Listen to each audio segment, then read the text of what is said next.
Welcome, class, to Chapter 11. This is going to be about effective learning environments and classroom management. As usual, here's our vocabulary. I want to remind you of the optional vocabulary assignment. It's coming up soon. You should be able to use the ideas we discuss in this lecture on a variety of principles of classroom and behavior management to create effective learning environments in which students learn. So here's some of the questions we're going to be answering today. What are effective learning environments? What's the impact of time on learning? What are some practices and strategies for effective classroom management? Touch a little bit about applied behavior analysis and how can you address serious behavior problems. So first of all, what do we mean by an effective learning environment? Well, creating effective learning environments involves strategies that teachers use to maintain appropriate behavior and respond to misbehavior in the classroom.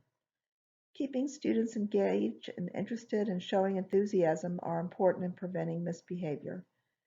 Creating an effective learning environment is a matter of knowing a set of techniques that teachers can learn and apply. And these techniques might be different for everyone. I think of it as a toolbox. Each teacher develops a set of tools that work for him or her over the years. So first, a couple of definitions. Allocated time is the time available for instruction. And we know that there are a lot of things that take away from allocated time. For those of you who taught, you know what I'm talking about, interruptions for assemblies, for example, weather-related issues where the schools close. But we can do things to maximize allocated time. That is time that students have to learn. We can get started on time and finish on time. We can prevent interruptions sometimes, not always, but sometimes. Certainly, we can develop procedures to handle routines in our classrooms smoothly and quickly. And here's a big one. We want to minimize time spent on discipline. This doesn't mean that we never have to do discipline. It means we want to make it so that it doesn't interfere with instruction. So this is an interesting chart from the textbook. It shows that out of the school day, the average student gets about 60% of the total scheduled time actually spent learning on instruction.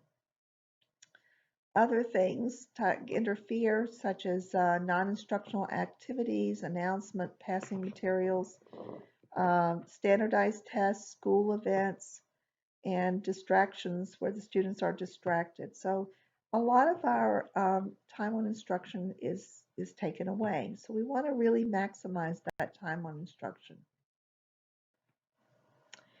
Engaged time means the time that they actually spend on task or the time the individual students are working. And we must really protect time on task or engaged time. So how do you get started? Well, it's all about doing things efficiently, smoothly, and minimizing misbehavior and other disruptions. So the first thing in the beginning of the year is you're going to think about your classroom rules and procedures. You're going to start the year properly and actually train the students on your procedures. They should be presented clearly and explicitly to students. They can even be rehearsed. You might say, okay, now we're going to rehearse how to line up or how we're going to be dismissed. Consequences for breaking the rules or procedures should be presented explicitly to students. Classroom rules should be applied promptly and fairly. There's nothing worse than a teacher who plays favorites, and students quickly figure this out, and the rules come to mean very little in that classroom. Class rules should protect engaged time. So one of the first management related tasks is the setting of class rules. And these principles should govern the process. First, class rules should be few in number. You shouldn't have 20 rules because Most of them can be collapsed into three or four. I mean, if you think about the big overarching ones are things like show respect for yourself and others, um, keep your hands and feet to yourself, that kind of thing. They should make sense and they should be seen as fair by students. You don't want a rule that is just a rule for a rule's sake. And you need to explain as you're discussing with students the reason behind the rule. Why do we have a rule that says respect others? And what does that mean? Does it mean not call out during classroom discussion? Does it mean not say denigrating things about other students? What does it mean? So classrooms should be clearly explained and deliberately taught to students. Consequences should also be designated. You say to the students, here is the rule. Here's what happens if you break the rule the first time. Here is what happens if you break it the second time. Make sure that you are ready and willing to follow through on consequences because there's nothing worse than saying there's a rule and here's the consequence and not be willing to implement that. Some teachers find it effective to allow students to have input into the rules. So rather than posting a list of rules on the first day, some teachers say, okay, we're going to generate the rules together. Um, that's very effective actually in elementary level. In adolescence, where you are, it's a little bit harder to do because you have so many periods and you can't have different rules throughout the day. So what do we mean by classroom management? Classroom management are the methods used to organize classroom activities, instruction, physical structure, and other features to make effective use of time to create a happy and productive learning environment and to minimize behavior problems and other disruptions. So it's not just about setting rules and discipline, it's about all of those routines you have to make your classroom a really high functioning place. It includes things like how do we pass out papers? What do I do if I have papers without names on them? What do I do if I have students who show up with no supplies? So the more you can think about these things and plan for them ahead of time, the more smoothly your classroom will run. Discipline is a part of classroom management, but it's not all of it, as I said. Discipline consists of the methods to prevent behavior problems and to respond to existing behavior problems so as to reduce their occurrence in the future. Out of all the subjects I think we cover, I think classroom management and discipline are two of the ones that most strike fear into new teachers' hearts. All I can say is it's something that you learn over time, and it's a process of trial and error, and it will get easier. There are a number of strategies you can use to maximize engaged time or time on task. As we said, apply a limited number of rules consistently and fairly. Teach engaging lessons. If you just lecture and use worksheets day after day, um, you're likely to have more misbehavior in your class as students' attention wanders or gets bored. But if you're doing a simulation or you're doing a learning project, students are much more likely to be engaged. One of the big areas that beginning teachers run into trouble is during transitions. So when you want, for example, the students to go into small group work, from whole class discussion to small group work, there has to be a process to do that. When you want students to exit the classroom, there has to be a process to do that. So these transition times, it's important to think what transitions will occur in your classroom and how will you get students to move smoothly from one to another.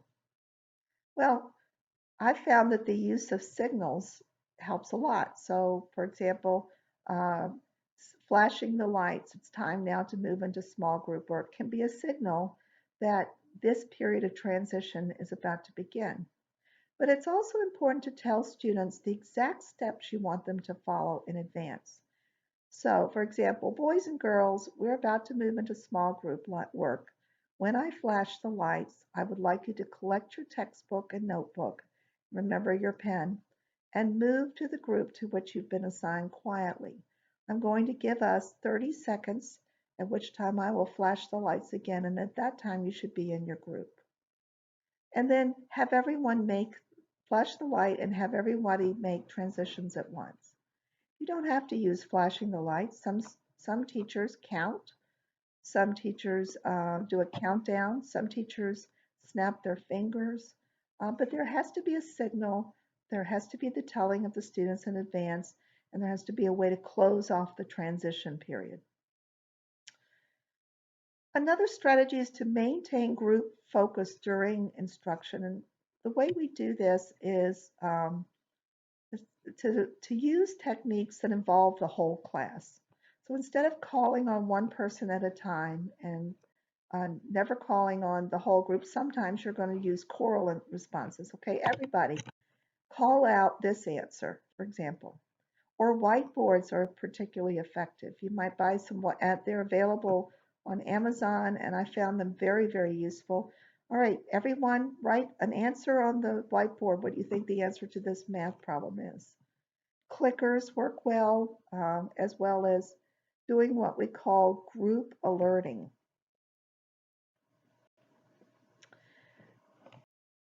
So what do we mean by group alerting? Group alerting is questioning strategies that encourage students to pay attention during lectures. So listen to the way this question is set up.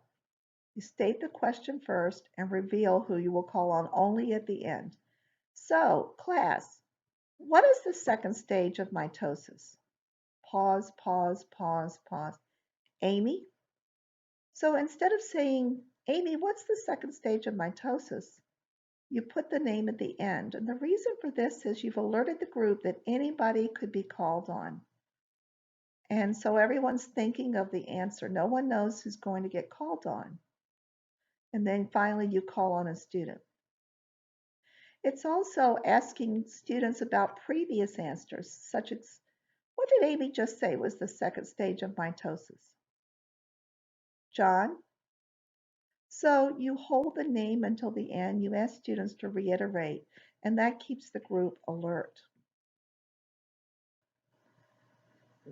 You can also use nonverbal cues to manage classroom misbehavior, and usually this is minor misbehavior. But a number of people who are experienced will likely recognize that you can make eye contact with the student. As a matter of fact, I wear glasses, and a lot of times I would develop a teacher look where I would just look over my glasses at a student and they would know that my focus is on them. And I didn't have to disrupt my lesson. It was a private communication, even though everyone saw it between myself and the student. And so usually that would stop chatting or minor things like that. You can also move close to a student who is misbehaving. Sometimes you don't even need to do anything else, but just go stand by that student. And finally, a light hand on the student's shoulder is effective. Now, in this day and age of we have to be concerned about touching students, so check with your principal or your school district about what the district's policy is on this strategy. The easiest behavior problems to deal with are those that never occur in the first place. So how do you prevent misbehavior in your classroom? Well, you can settle students down. That's the first thing. So have a routine when they come into the class for the first 5 minutes that they've got to get seated, they've got to do something. I used to put something called a bell ringer up on the board, and they had to get out a notebook and they had to consider the bell ringer and start. If you don't have this introductory procedure, it's much harder to settle them down. You can deal with problem students. So after the first week, you're going to know who your problem students are in terms of misbehavior. So move them to the front of the room, isolate them from other people that they're likely to engage with so that they can focus better. Present interesting and lively lessons that can be engaging, as we talked about. Big one I found is you've got to have supplies handy. Now I know some teachers balk at this because they think students should have to bring things from home and show responsibility, and that is true. But I try to think about the students whose parents either can't afford supplies or are your students probably aren't driving, so the students can't go out themselves to get their own supplies. So I would just use PTA funds or whatever I could scrape together, and I would have pencils and paper in the back of the room. And most students did not abuse it. There were students who would show up without supplies though. And I guess the question you want to ask yourself is, do you want to stop the class for 10 minutes and embarrass the student by lecturing him about the necessity to bring supplies, or do you just want to get started with instruction? And I wanted to get started with instruction. Have an orderly procedure for handing in assignments. So whether it's someone in the group collects the assignments and brings them to you, or you have students pass papers forward, think in advance about how the assignments will be handed in. Keep all students busy on meaningful tasks. So this is particularly important for students who finish early. You might have some advanced students who finish early and then are likely to get into trouble if you don't have something else for them to do. So what some teachers will do is they'll have a backup assignment ready, or they'll say you can get started on homework, or they might have a center to go to where students who are finished can get something to do or explore. Use other effective techniques of basic classroom management, which we'll talk about a little more. And again, see students as human beings. Um, we tend to look at the students who are causing problems as just difficult children. And they could be, but try to remember that they are somebody's son or somebody's daughter and somebody loves them, and treat them humanely. The big thing, I think, is to let students know that you're on their side and want them to succeed. Praise students when they exhibit good behavior. Use it to subtly point out inappropriate behavior. So if you have one student in the classroom who's not complying with an instruction, instead of pointing him or her out, point out their neighbors that are doing it. Oh, I really like the way Sally is collecting the papers for that group. I appreciate this group's responsiveness. And that points out inappropriate behavior without embarrassing anyone. Give brief verbal reminders when necessary. So here's the key to this. You don't want to say over and over like a broken record what's going wrong. Uh, Remember, Sally, I need you to do one more problem before you turn your paper in. Sally, you don't want to say, Sally, have you not done that problem? Sally, when are you going to get to work on that problem? One or two brief reminders. Apply consequences, as we said, consistently and fairly. You don't want to come down harshly on the misbehaving student and look at Sally, who may not be doing well that day in terms of behavior, and say, well, Sally usually behaves. You got to apply all consequences consistently. Consequences should be reasonable, doable, and a little unpleasant, but not something that's horrendous. You don't want to bring out a nuclear bomb for, a minor misdeed or misfraction. Sometimes you have more serious behaviors in the classroom. This is where applied behavior analysis comes in, and I know you're going to get this in other courses. So this is going to, or maybe you've already had it. So this is going to be just a brief overview. ABA, or Applied Behavior Analysis, is the application of behavioral learning principles to understand and change classroom behavior.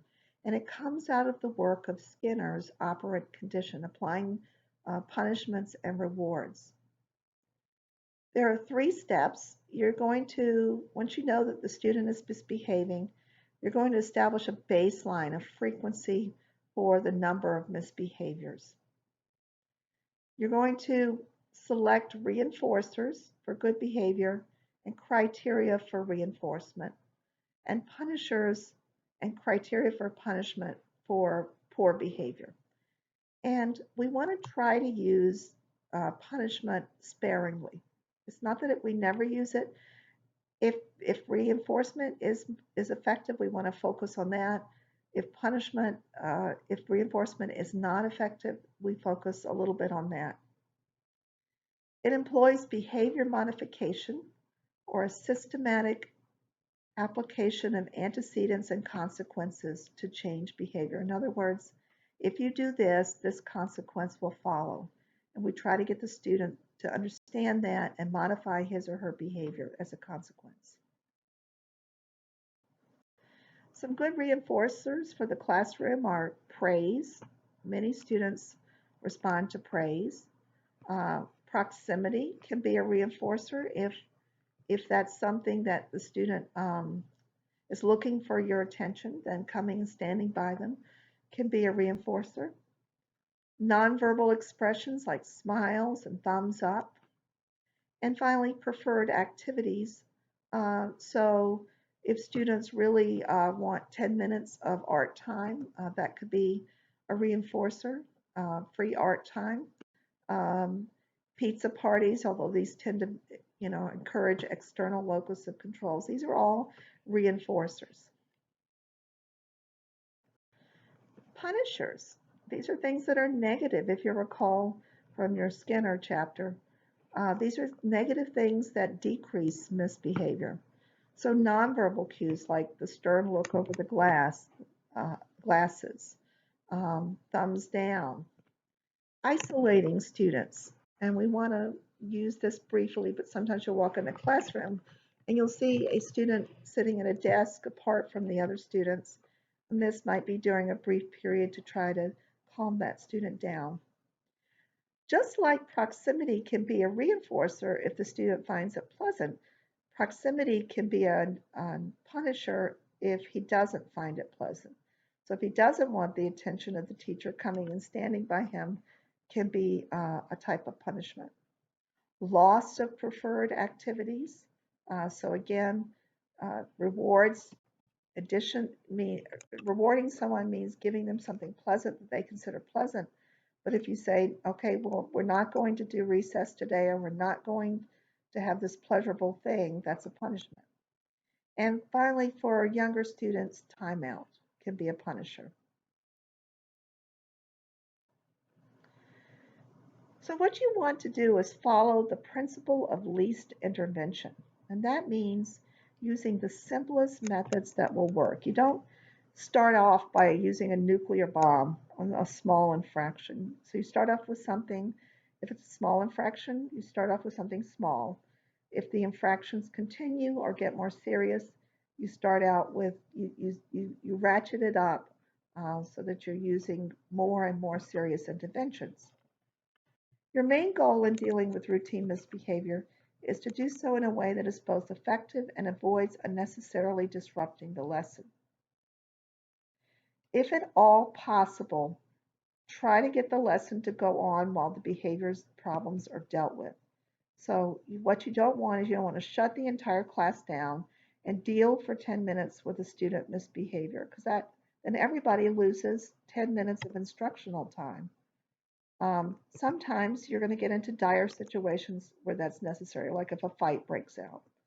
But usually we can continue with the lesson and find ways to deal with the disruption.